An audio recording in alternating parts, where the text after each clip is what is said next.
Hi viewers, నమస్కారం. నేను మీ సిరి. Welcome back to నిన్ను కోరి. ఈరోజు కథ ద డెవిల్ డౌన్, ఎపిసోడ్ 19.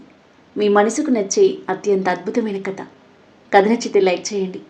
ఈ విభిన్నమైన కథ మీకు ఎలా అనిపించిందో మీ అభిప్రాయాన్ని తప్పకుండా కామెంట్ చేయండి. ఇక కథలోకి వెళ్తే, నేను పబ్ దగ్గర కార్ దిగకపోయి ఉంటే బ్లాస్ట్లో ఖచ్చితంగా చనిపోయేదాన్ని.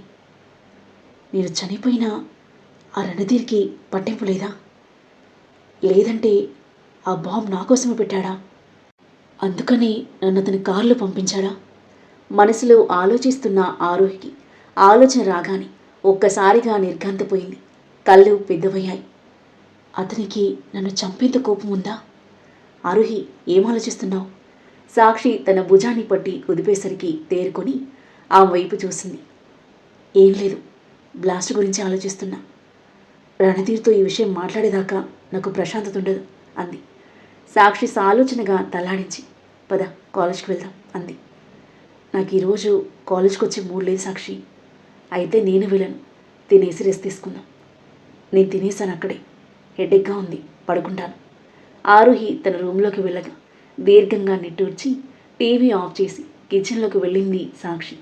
ఆఫీస్కి చేరుకున్న రణధీర్ బాంబ్లాస్ గురించి దీర్ఘ ఆలోచనలో పడ్డాడు. నా కారులో బాంబు పెట్టేంత ధైర్యం ఎవడికుంది? చేతిలో ఉన్న పిన్ పాయింట్ పెన్ని టేబుల్ కేసి గుచ్చుతూ తన బిజినెస్ రైవల్స్ ఒక్కొక్కరి గురించి ఆలోచిస్తున్న రణధీర్ మైండ్ ఒక పేరు దగ్గర ఆగిపోయింది. Robert Wilson alias Harshavardhan. Yes, వాడే. గతం తాలూకు ప్రతీకార జ్వాలలతో రణధీర్ గుండె బగ్గుమంది, రక్తం మరిగిపోయింది. ఆ గుండె మంటని పెన్నుపై చూపిస్తూ పిడికిలి గట్టిగా బిగించి ఫుల్ ఫోర్సుతో పెన్నును టేబుల్లోకి దించగా ఆ ఫోర్స్కి 2 ముక్కలైంది pen. Wilson, your death is waiting here. నాకు భయపడి అండర్ గ్రౌండ్కి వెళ్ళిన నీకు నన్ను మళ్ళీ టచ్ చేయడానికి ఎంత ధైర్యం? ఎంత దూరం వెళ్ళినా నా నుండి నువ్వు తప్పించుకోలేవు. ముక్కలైన పెన్ని నేలకేసి విసిరికొట్టి ఫోన్ తీసుకుని ఎవరికో కాల్ చేశాడు. ఆరోహి ఈవినింగ్ తన షిఫ్ట్ టైంకి హోటల్కి వచ్చేసింది. లోపలికి వెళ్ళగానే, చైతన్య, రణధీర్ సార్ వచ్చారా అని అడిగింది. ఇంకా రాలేదు ఆరోహి. ఎందుకు, ఏమైంది అన్నాడు చైతన్య సందేహంగా. సార్ రాగానే నేను కాఫీ ఇవ్వాలి కదా, అందుకే అడిగాను. ఓ ఓకే. ఆరోహి తన వర్క్లో మునిగిపోయింది. కాసేపటికి రణధీర్ హోటల్ లోపలికి ఎంటర్ అయ్యాడు. గెస్ట్తో మాట్లాడుతున్న ఆరోహి వైపు చూసి చిన్నగా నవ్వి తన క్యాబిన్కి వెళ్ళిపోయాడు. క్యాబిన్కి వెళ్ళగానే రిసెప్షన్కి కాల్ చేశాడు. ఆరోహి, సార్ కాలింగ్, చైతన్య చెప్పగానే ఫాస్ట్గా వచ్చి రిసీవర్ అందుకుంది. Yes sir, come to my cabin. Yes sir. Phone పెట్టేసి ఫాస్ట్గా వెళ్ళిపోయింది ఆరోహి. వెళ్తున్న తన వైపు చూస్తున్నాడు చైతన్య.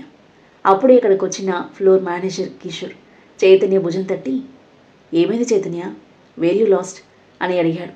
చైతన్య తల అడ్డంగా ఊపి, ఏం లేదు సార్ అన్నాడు. కిషోర్ అతని భుజం మీద చేయి వేసి రిసెప్షన్ నుండి దూరంగా తీసుకెళ్ళి, ఇప్పుడు చెప్పు, ఏమైంది అని అడిగాడు. సార్, ఆ కొత్త అమ్మాయి ఆరోహి. ఆరోహి, ఆ అమ్మాయి ఏమైంది? నాకు ఒక doubt sir. Ranadheer sir hotel కొన్నారు. ఆ తర్వాత ఒక రోజుకే ఆరోహి హోటల్లో జాయిన్ అయింది. జనరల్గా రిసెప్షనిస్ట్ జాబ్ రిసెప్షన్కే పరిమితం. కానీ ఆరోహి రణధీర్ సార్ అసిస్టెంట్గా కూడా వర్క్ చేస్తుంది. అసిస్టెంట్ కోసం వేరే ఇంటర్వ్యూస్ కండక్ట్ చేయాలి కదా, కానీ చేయట్లేదు. వాళ్ళిద్దరూ ముందే ఒకరికొకరు తెలుసని నాకు అనిపిస్తుంది. చైతన్య మాటలు విన్న కిషోర్ ఆలోచిస్తూ అతని భుజం తట్టి, యూ డూ యువర్ వర్క్ అన్నాడు. Yes sir. చైతన్య వెళ్ళిపోయిన తర్వాత కిషోర్ ఆలోచనల్లో మునిగిపోయాడు. చైతన్య చెప్పింది నిజమేనా? రణధీర్ సార్కి ఆరోహి ముందే తెలుసా? అదే నిజమైతే నిన్నొచ్చిన ఈ ఆరోహి మాపై పెత్తనం చెలాయించడం స్టార్ట్ చేస్తుందా? కిషోర్ పిడికిలి బిగించాడు. ఆరోహి పైకి వెళ్ళి రణధీర్ క్యాబిన్ తట్టగా వర్క్లో ఉన్న రణధీర్ తన సీసీటీవీ స్క్రీన్లోకి చూశాడు. ఆరోహి కాఫీ మగ్ పట్టుకుని బయట నిలబడి ఉంది. Simple and formal maroon colour sari కట్టుకుంది. తనని ఫస్ట్ టైం శారీలో చూడడం. స్క్రీన్లో కనిపిస్తున్న ఆమె వైపు తీక్షణంగా చూస్తూ తన సీట్లోకి వాలిపోయి కమిన్ అన్నాడు. లోపలికి అడుగుపెట్టిన ఆరోహి కాఫీ టేబుల్ మీద పెట్టి అతని వైపు మండిపోతూ చూస్తుంటే, ఏంటలా చూస్తున్నావు? ఈరోజు కూడా కాఫీ చేదుగా చేశావా అని అడిగాడు అనుమానంగా చూస్తూ. నేను బాగానే చేశాను, కానీ మీరెందుకు ఇలా చేశారు అని ప్రశ్నించింది. రణధీర్ ఆమె వైపు అయోమయంగా చూశాడు. What you mean? నేనే చేశాను. మీరు నాకు బాంబ్ బ్లాస్ట్ గురించి ఎందుకు చెప్పలేదు? నీకు ఆ విషయం చెప్పాల్సిన అవసరం లేదని నేను అనుకున్నాను అని అంటూ కాఫీ తీసుకుని తాగుతున్నాడు. ఆరోహి అసహనంగా తల అడ్డంగా ఊపి, వావ్ మిస్టర్ రణధీర్ చక్రవర్తి, నేను కూర్చున్న కార్ బ్లాస్ట్ అయింది అండ్ మీరు నాకు ఈ విషయం చెప్పాల్సిన అవసరం లేదు అంటున్నారు. Are you serious? నాకు ఏమైనా మీకు పట్టింపు లేదు కదా అంది దురుసుగా. రణధీర్ కోపంగా చూశాడు. You are standing here alive, then what's your problem? Car is mine, enemy is mine. మధ్యలో నువ్వెందుకు? నీకు నువ్వు అంత ఇంపార్టెన్స్ ఇస్తున్నావు. మిస్టర్ రణధీర్ చక్రవర్తి, మీ అహంకారాన్ని దాటి నన్ను చూడండి. నేను కార్ నుండి దిగకపోతే నేను ఆ బ్లాస్ట్లో చనిపోయేదాన్ని, కానీ అది మీకు పట్టింపు లేదు. You want to sleep with me, అంతే. నేను చనిపోయినా యూ డోంట్ కేర్. మీరు వేరే అమ్మాయిని వెతుక్కుంటారు, అంతే కదా? కోపంతో విరుచుకుపడింది ఆరోహి. తన మాటలు విన్న రణధీర్ కోపం తారస్థాయికి చేరుకుంది. ఒక్కసారిగా చైర్ల నుండి లేచి ఆరోహి దగ్గరికి వెళ్ళి ఆమె గొంతు పట్టుకుని విసురుగా గోడకు ఆనించి ఆమె కళ్ళల్లోకి ఆగ్రహంగా చూస్తూ, నేను అలాంటి వాణ్ణి, arrogant selfish devil. Are you happy? నా ముందు ఎక్కువగా మాట్లాడేవాడిని నేను ఇష్టపడను. నీ విషయానికి వస్తే నీకు ఏదైనా జరిగితే it doesn't matter to me.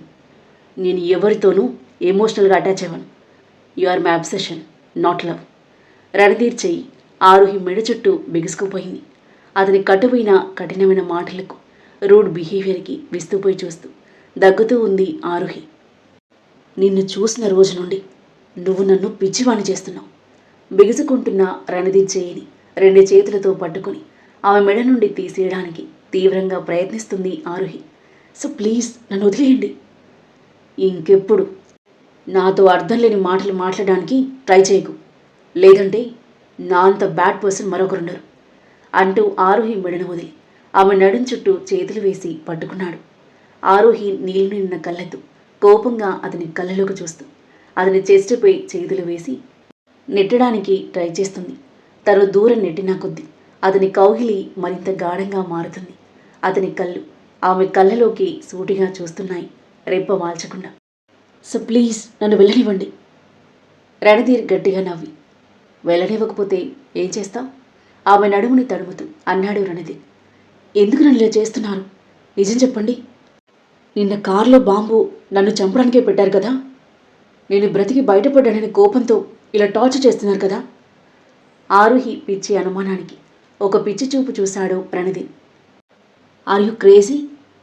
నేను నిన్ను చంపాలని బాంబు పెట్టానా? నీ మైండ్ బాగానే పనిచేస్తుందా? నువ్వేమైనా అండర్వరల్డ్ డాన్వా బాంబు పెట్టి లేపేయడానికి? అయినా ఇంత అందాన్ని అనుభవించకుండా చంపేస్తానని అలా ఎలా ఆలోచించావు? అంటే అనుభవించి చంపేస్తారా? ఆమె అమాయకత్వానికి ఇంకా మెంటలెక్కింది రణధీర్కి. హలో మేడం, ఆ బాంబు నీకోసం కాదు, నా కోసం. నా ప్లేస్లో నువ్వు వెళ్ళావు, అంతే.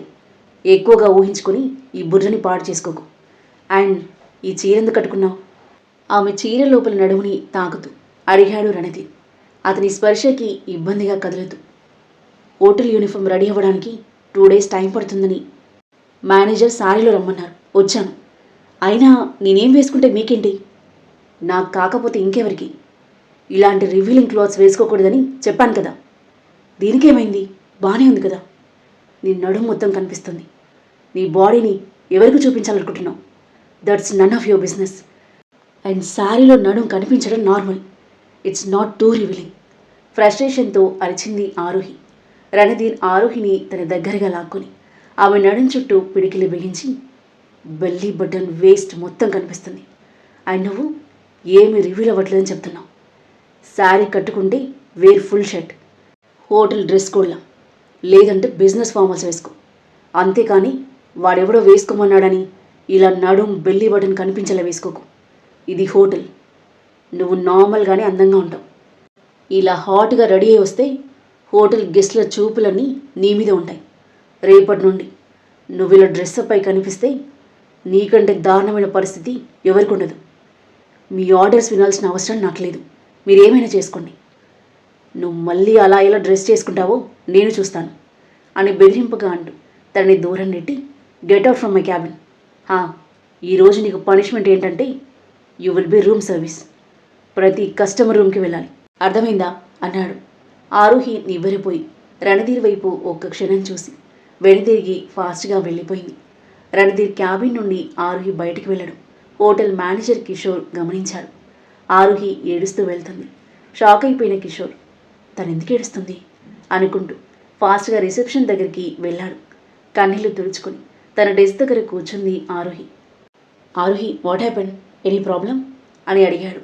ఆరుహి వెంటనే నవ్వుతూ no problem sir, Ranadheer sir కొంచెం కోపంగా ఉన్నారు అంది. Oh never mind. ఈరోజు నాకు రూమ్ సర్వీస్ డ్యూటీ అసైన్ చేశారు పనిష్మెంట్గా. కిషోర్ ఆశ్చర్యంగా చూశాడు. నేను ఎక్కువగా ఆలోచిస్తున్నట్టున్నాను. ఆరుహిని ఆ రణధీర్ సార్ స్వయంగా వేధిస్తున్నట్టున్నాడు అని లోపల అనుకుంటూ ఇట్స్ ఓకే, డోంట్ వరీ అని చెప్పి అక్కడి నుండి వెళ్ళిపోయాడు కిషోర్. ఆరుహి రిసెప్షన్ నుండి బయటకు వచ్చి రూమ్ సర్వీస్కి వెళ్ళింది. ప్రతి రూమ్కి వెళ్ళి బెడ్షీట్స్, టవల్స్ మార్చాల్సి వచ్చింది. ఈ రణధీర్ ఏమనుకుంటున్నాడు అసలు? నన్ను టార్చర్ చేయడానికి ఏదో ఒక ఛాన్స్ క్రియేట్ చేసుకుంటూనే ఉంటాడు. రిసెప్షనిస్ట్ అయిన నాకు ఈ సీక్రెట్ స్టాఫ్ డ్యూటీ అసైన్ చేశాడు. జాబ్ మానేయాలన్నా మానేయలేని పరిస్థితి. గొనుక్కుంటూనే తన పని తాను చేసుకుంటూ ఒక రూమ్ నుండి మరో రూమ్ దగ్గరికి వెళ్ళి డోర్ నాక్ చేసింది. లోపల ఉన్న గెస్ట్ డోర్ ఓపెన్ చేసి ఎదురుగా ఉన్న ఆరుహిని పైనుండి కిందికి ఒకసారి చూసి లోపలికి రమ్మని సైగ చేశాడు. ఆరుహి లోపలికి వెళ్ళి బెడ్షీట్స్, టవల్స్ మార్చి రూమ్ సర్వీస్ ఫినిష్ చేసి తన ట్రాలీతో బయటికి వెళ్ళబోతుండగా గెస్ట్ ఆమెనాపి could you please bring 1 wine bottle and some snacks అని అడిగాడు. తప్పకుండా సార్, చిరునవ్వుతో బదిలిచ్చి బయటికి వెళ్ళిన ఆరుహి వైన్ బాటిల్, స్నాక్స్తో తిరిగి వచ్చింది. వాటిని టేబుల్పై అరేంజ్ చేస్తూ ఉండి తన వైపే లస్ట్ నిన్న కళ్ళతో చూస్తున్నాడు గెస్ట్. అవన్నీ టేబుల్పై అరేంజ్ చేసి have a good day sir అని అంటూ ఆరుహి ట్రాలీతో వెళ్ళబోతుండే గెస్ట్ ఆమె కంటే ఫాస్ట్గా కదిలి డోర్ క్లోజ్ చేశాడు. సార్, వాట్ హ్యాపెండ్, ఇంకా ఏమైనా కావాలా అని అడిగింది. నాకు చాలా కావాలి. అతను ఆరుహిని పైకి కిందకి చూస్తూ ఆమె దగ్గర కదిలి భుజం మీద చేయి వేశాడు. ఆరుహి ఒళ్ళంతా వణికిపోయింది టెన్షన్తో. నేను వెళ్ళిపోతాను సార్ అని బయటికి వెళ్ళబోతుంటే ఆమె ముందు నిలబడ్డాడు అతను. నేను రూమ్ నుండి బయటికి వెళ్ళమని చెప్పలేదు. ప్లీజ్ సార్, అడ్డు తప్పుకోండి. నాకు డ్రింక్ సర్వ్ చేయి. నేను డ్రింక్ సర్వ్ చేస్తే అతను నన్ను వెళ్ళనిస్తాడు అని మనసులో అనుకున్న ఆరుహి ఫాస్ట్గా డ్రింక్ గ్లాస్లో ఉంపి గెస్ట్కి ఇచ్చింది. అతను ఒక గుక్కలో వైన్ సిప్ చేసి గ్లాస్ని ఆ ముందుంచి రిపీట్ అన్నాడు. ఆరుహి టెన్షన్ పడుతూని మరో గ్లాస్ వైన్ ఉంపి అతనికి అందజేసి లేచి నిలబడింది. గెస్ట్ ఆరుహి దగ్గరకు వచ్చి ఒక్కసారిగా ఆమె నడుం చుట్టూ చేయి వేసి గట్టిగా పట్టుకొని వైన్ గ్లాస్ ఆమె నోటి ముందు పెట్టాడు. ఊహించని ఆ చర్యకి తీవ్రంగా భయపడింది ఆరుహి. నన్ను వెళ్ళనివ్వండి సార్, అతని చెంపపై కొడుతూ గ్లాస్ను విసిరేసింది. గెస్ట్ కోపంగా చూశాడు ఆమె వైపు. నేను ఇక్కడి నుండి అంత తేలిగ్గా వెళ్ళనివ్వను miss, you are very beautiful అని అంటూని ఆరుహిని బెడ్ మీదకు తోసి అతని షర్ట్ని విప్పి ఆమె మీదకు చేరాడు. నన్ను వదిలేయండి ప్లీజ్ సార్, నన్ను వెళ్ళనివ్వండి. గెస్ట్ ఆరుహి అరుపులు పట్టించుకోకుండా ఆమె మీద వాలి కిస్ చేయబోతుంటే ఆరుహి అతన్ని దూరంగా నెట్టడానికి తీవ్రంగా ప్రయత్నిస్తూ నన్ను కాపాడండి, నన్ను కాపాడండి, ఎవరైనా ఉన్నారా అని అరవడం స్టార్ట్ చేసింది. కానీ ఆ రూమ్ కార్నర్లో ఉండడంతో ఆరుహి గొంతు ఇతర స్టాఫ్కి వినిపించలేదు. మరోవైపు రణధీర్ తన క్యాబిన్లో వర్క్లో బిజీగా ఉన్నాడు. ఏయ్ అరవకు అంటూ బలవంతంగా ఆరుహి కొంగు లాగేసి ఆమె మెడ మీద పశువుల విచక్షణ రహితంగా ముద్దు పెట్టుకుంటున్న అతని నుండి విడిపించుకోవడానికి తీవ్రంగా శ్రమిస్తూ ఉంది ఆరుహి. ఆ తరువాత ఏం జరగబోతుంది? రణధీర్ ఆరుహిని కాపాడుతాడా? తనని అలా చూసి రణధీర్ రియాక్షన్ ఏంటి? రణధీర్ చేతుల్లో ఆ గెస్ట్ పరిస్థితి ఏంటి? రణధీర్ ఆరుహిల మధ్య ఎలాంటి ఆసక్తికర సన్నివేశాలు చోటు చేసుకోబోతున్నాయి? ఈ కథ ఏ మలుపు తీసుకోబోతుంది?